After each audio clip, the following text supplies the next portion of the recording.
Welcome everybody to Warrior Startup, where we cover everything from how to build your company from an idea to landing that 6 to 7 figure investment from investors such as myself. And in this video, we're going to cover how to close out your funding round properly. So please consider subscribing to get the latest videos on improving your startup.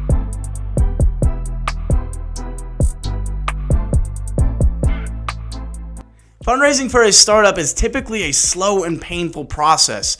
Most entrepreneurs would rather spend time growing their business than making fundraising prospect lists, scheduling pitch meetings, and then asking for money. And unless you have a track record of business success or excellent sales ability, the reality of fundraising for many first-time business owners is that it takes contacting at least 40 to 50 prospects before you even close your first investor. But this poses a challenge for most entrepreneurs that need at least 10 investors to put together a meaningful funding round. And the process of assembling 40 to 50 fundraising process is pretty daunting. So what is an entrepreneur to do? Well, in previous videos, I spoke about the process of identifying private investors and brainstorming a list of relatives, friends, and business associates who'd be willing to support your venture. But for this video, I want to go ahead and focus on maximizing your close rate with fundraising prospects. Because rather than expanding your prospect list to 40 or 50 individuals, wouldn't it be better if you could just increase your close rate from 25% to 75%? So you would need relatively fewer prospects to complete your round of funding. So here are my personal tips in doing so, and kicking it off, pick a close date and then don't enforce it. I know it sounds kind of backwards, but when raising large sums of money from venture capital firms and institutional investors, closing dates are very critical. And the interest income on $50 million is about $50,000 per week, which is approximately the same amount as the total legal fees on a VC round. So the cost of closing delay is pretty substantial to them. Now this explains why your lawyer will give you a financing documentation for your startup round of funding that has a closing date clause.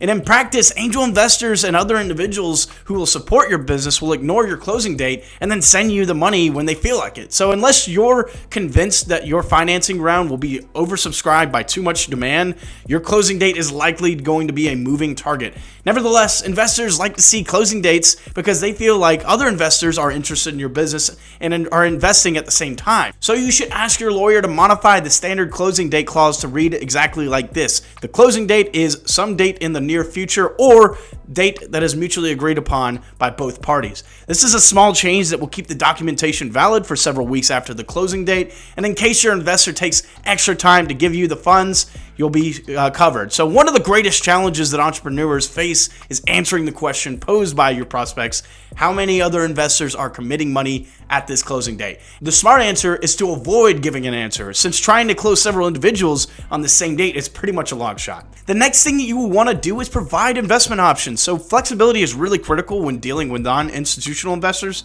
and take it or leave it terms seldom work because the motivation for each investor will vary. And then raising $10,000 from your close friend may involve different terms than, say, raising $50,000 from a business associate.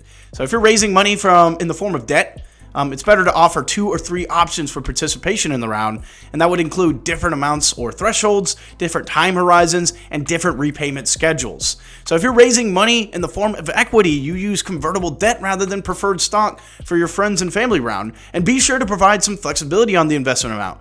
For example, trying to enforce a minimum investment threshold of $25,000 or $50,000 will only work if you have several wealthy friends who have liquid funds available to invest. After that, you will want to anticipate follow-up meetings. So to keep the courtship process with investors moving forward, it's best to end each meeting with a definite plan for the next meeting. And even if you can't tell your entire story in one meeting, it's actually better to spread it out to 2 or 3 meetings, since that might be how long it takes for the investor to get comfortable with you and understand your story. It's also a good idea to schedule reference calls with your previous investors, partners, or board members to really demonstrate that you have others involved in your venture who can vouch for your business. And in my experience, it's best to make these introductions at the end of the courtship to help you close rather than earlier in the process to help the investor basically conduct early due diligence. Next, you want to make sure to ask about any doubts that they may have about the investment. At the second meeting, I find it useful to end the meeting by asking the straightforward question of, what are your remaining doubts or concerns about making this investment? And the response to this question is usually, to indicate whether you will be able to address those concerns or not. And this information is also very useful when you're prepping your reference partners for subsequent calls, which leads to stop selling. It's easy to get in the habit of selling, so much so that the sales culture of fundraising can seep into your interactions with investors even after they've decided to invest and are simply waiting for the paperwork to be completed.